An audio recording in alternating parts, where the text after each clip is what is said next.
Welcome to Daily Book Insight. Today, we are diving headfirst into Yuval Noah Harari's incredibly urgent book, 21 Lessons for the 21st Century. Now, this isn't about predicting the future with a crystal ball. Nope, it's about getting a grip on the present, understanding the massive challenges we're facing right now, and asking the tough questions we absolutely need to ask if we want to survive and thrive. And honestly, this quote just nails it.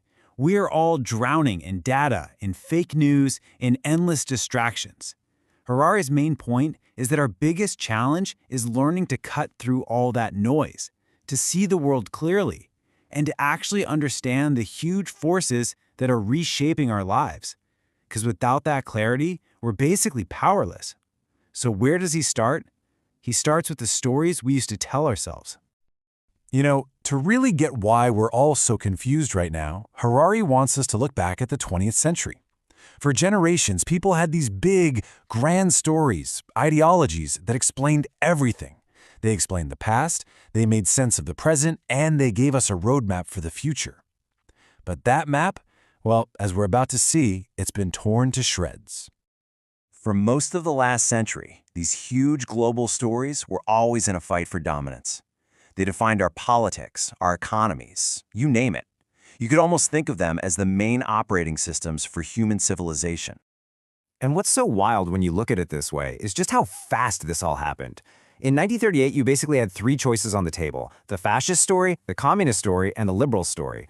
Fast forward to 1968, after World War II, fascism is out, and it's a two-horse race. Then by 1998, the Soviet Union collapses, and it really looked like liberalism had won, the end of history. But look where we are now. We're in a vacuum. The liberal story is falling apart at the seams, and there's nothing new to take its place. We're left completely disoriented, without a common story. So, and this is the crucial part, this isn't just some abstract problem for philosophers. This story vacuum makes us incredibly vulnerable. It's like the perfect storm for brand new, powerful forces to rush in and totally reshape our world. Not through politics, but through technology. Harari says these forces are a pair of twin revolutions. Okay, so Harari points to two main drivers of change in our century. They are the revolutions in infotech and biotech. Now, on their own, they're incredibly powerful.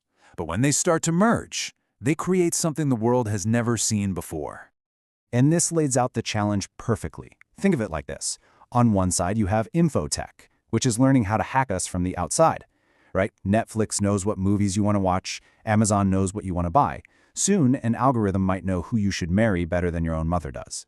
At the same time, biotech is giving us the power to engineer ourselves from the inside, to upgrade our bodies, our brains. And when you put those two together, the ability to hack humans and the ability to engineer them, you get the power to fundamentally change what it means to be human. And this incredible, unprecedented power? It poses a direct threat to the two values that our entire modern world is built on: individual liberty and human equality. The very bedrock of our societies is shaking. Let's start with liberty.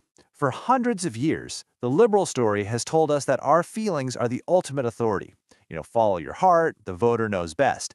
But what happens when your heart, your feelings, can be hacked? And listen, this isn't some far-off sci-fi movie. We're already letting algorithms make small choices for us every day. But as these systems get to know us better than we know ourselves, our biological triggers, our secret biases, our deepest wishes, we might start trusting them with the big stuff. And when that happens, human life stops being a drama of decision-making. Our free will could become just an illusion, carefully managed by an algorithm. Okay, so that's liberty. Now let's talk about the other pillar, equality. If data is the most valuable resource in the 21st century, then whoever owns the data owns the future. And that could create the most unequal societies in all of human history. This, right here, is probably Harari's most terrifying warning. For all of history, rich and poor were still, the same species. But with bioengineering, the super-rich might be able to buy actual biological upgrades. Better immune systems, higher intelligence, longer lives. This could literally split humanity into different biological castes. You'd have a small elite of upgraded superhumans, and then the rest of us, who might become not just poor, but technologically irrelevant. That's a kind of inequality our species has never even conceived of before. All right, so that's a lot. The challenges are huge. Collapsing stories, runaway technology, our core values under attack. It is easy to feel totally overwhelmed. But Harari doesn't just leave us there. The rest of his book is all about how we can build the mental and emotional tools to navigate this crazy new world. And the solution, he says, isn't really political, it's personal. This right here is the #1 rule for the 21st century. The world is going to change more in our lifetimes than it has in centuries. The world of 2050 will be completely different, and we have no idea what it's going to look like. So the most important skill you can have isn't learning a specific job. It's learning how to adapt, how to learn, and how to reinvent yourself over and over and over again. So what do we teach ourselves and our kids? Well, Harari says we need to stop just cramming facts into our heads, and AI will always be better at that. Instead, we have to focus on these 4 C's. How do you sort through all the noise to figure out what's actually important? That's critical thinking. How do you work with other people to solve problems that are too big for one person? That's communication and collaboration. And how do you deal with something you've never seen before? That's creativity. These are the skills that will always be valuable, no matter how much the world changes. But even these skills aren't quite enough. Harari argues the ultimate battle is an internal one. All these systems trying to hack you, they're getting to know yourself better than you do.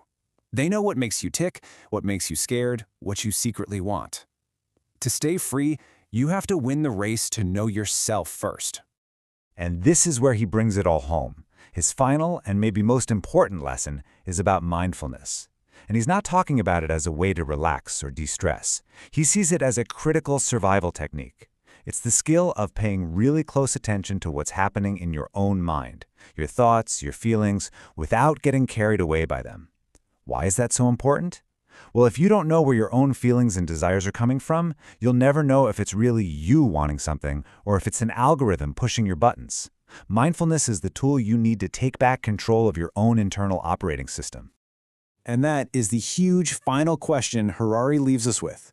In this confusing new era, where all the old stories are gone and new technologies threaten to redefine humanity itself, the journey to know yourself is no longer a luxury, it's a necessity. It is a political act of resistance and a practical tool for survival. The future is a giant question mark, but our ability to face it starts right here, with understanding ourselves. If you found this insight valuable, please like, subscribe, and share it with family and friends who want to upgrade their life.